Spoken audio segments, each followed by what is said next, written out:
Bonjour, c'est Michaeline. On se retrouve comme tous les lundis pour faire le point avec le C'est lundi.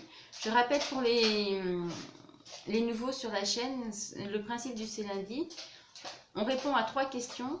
Ce que j'ai lu la semaine passée, ce que je suis en train de lire et ce que j'ai l'intention de lire. Donc la semaine passée, j'ai eu un coup de cœur avec le livre de Corinne Javelot, Un été d'orage. Alors c'était la première fois que je découvrais l'auteur. Euh, Elle m'a agréablement surprise avec ce livre. L'idée qu'on se fait au départ je dirais, est complètement fausse, mais c'est voulu. Parce que à la seconde partie, on suit non plus la mère, mais la fille. C'est l'histoire de Eulalie Fontanelle, qui survit pendant la Seconde Guerre mondiale, surtout pendant l'été 42.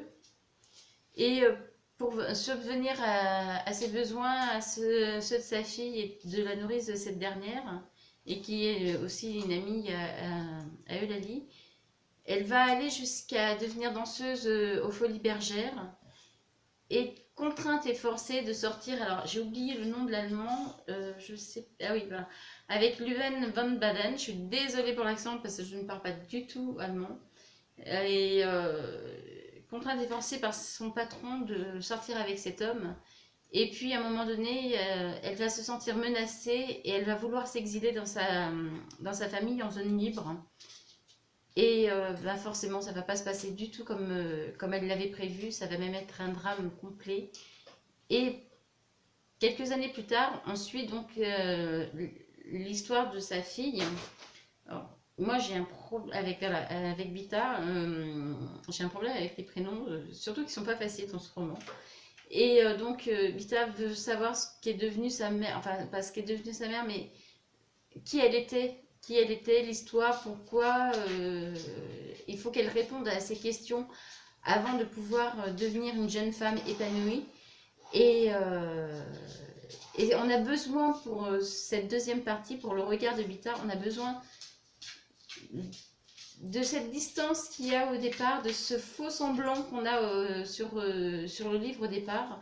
C'est pas facile de vous en parler comme ça parce que là c'est pas le but, hein. Je donne pas mon avis, je vous donne juste un premier ressenti et je voudrais pas trop en dire pour ne pas spoiler, mais en plus pour pas faire doublon avec la vie qui va arriver dans peu de temps. Enfin, toutefois est-il que c'est un coup de cœur et je vous le recommande chaudement. C'est vraiment, si vous êtes passionné par les livres historiques, si vous aimez cette histoire un peu sombre de la Seconde Guerre mondiale, il faut savoir qu'en plus l'auteur a pris un angle qu'on a peu l'habitude de voir, qu'on a peu l'habitude de lire, et c'est vraiment sympathique, on en apprend encore bien plus. L'univers est très très bien décrit, la plume est agréable à suivre, donc voilà, je vous le conseille. Un été d'orage de Corinne Javelot. Ce que je suis en train de lire. Alors pour l'instant, j'ai lu les 2 premiers chapitres, je n'ai pas lu grand-chose. C'est le Bouddha de Miss Maman. Ça fait plusieurs fois que je vous le présente, cette fois-ci, ça y est, j'ai sauté le pas. Alors la première impression que j'en ai, puisque j'ai lu que 2 chapitres, je ne peux pas vous donner grand-chose.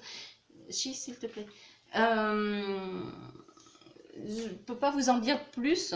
Alors j'ai mon chat qui est en train de se frotter généreusement à la caméra, au pied de la caméra, donc j'aimerais bien qu'elle arrête parce que sans quoi la caméra va encore tomber. C'est une spécialité chez Mademoiselle Chi de faire ce genre de choses. J'ai dit non. Et en plus, elle me regarde méchamment. Donc voilà. Donc j'ai commencé. Ce qui me surprend le plus, c'est le ton. Pour les nouveaux arrivés sur la chaîne, il faut savoir que ce livre parle d'une femme, c'est une biographie de l'auteur. Et donc j'ai oublié le nom, Stéphanie Houbert, qui a eu un cancer, et elle nous parle de son cancer dans ce roman. Et la première chose qui m'a impressionnée, c'est le ton chiclite de ce livre.